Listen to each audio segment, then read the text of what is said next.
حضرت ابراہیم ادہم نے جب سلطنت چھوڑ کر اطاعت الہی میں مشغول ہو گئے تو حضرت کے ایک صاحبزادے نے آپ کو بے حد تلاش کیا۔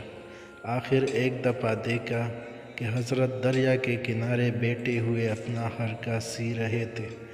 صاحبزادے نے سلام کے بعد عرض کیا، یہ کیسی زندگی آپ نے اختیار کر رکھی ہے؟ اس تنہائی اور وحشت سے کیا حاصل؟ حضرت ابراہیم ادہم خاموش رہے اور کوئی جواب نہ دیا۔ جب شہزادے نے دیکھا کہ آپ خاموش رہے اور کوئی جواب نہ دیا تو اس نے غصے سے سوئی حضرت کے ہاتھ سے لے کر دریا میں پھینک دی اور کہا، یا تو آپ مجھے سوئی نکال کر دکھائیں یا پھر گھر چل کر سلطنت سنبھالیں۔ حضرت نے فرمایا، بیٹا سوئی اب کس طرح نکل سکتی ہے؟ لیکن جب شہزادہ کسی طرح راضی نہ ہوا تو حضرت نے مچھلیوں کو سوئی لانے کا حکم دیا۔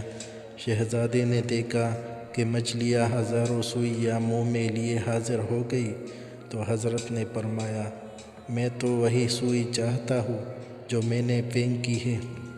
اتنے میں ایک بہت بڑی مچھلی نے نمودار ہو کر کہا کہ میں اس سوئی کو حضرت خضر کے لیے بطور تبرک لیے جا رہی تھی۔ حضرت کے احترام میں واپس لائی ہوں۔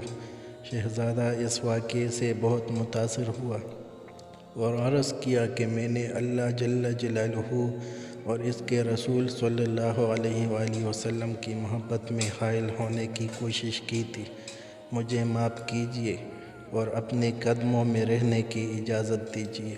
حضرت شیخ نے فرمایا، بیٹا تم واپس جاؤ، جو اپنے پروردگار عالم کی یاد میں مخوف ہو اسے کسی چیز سے سروکار نہیں ہوتا۔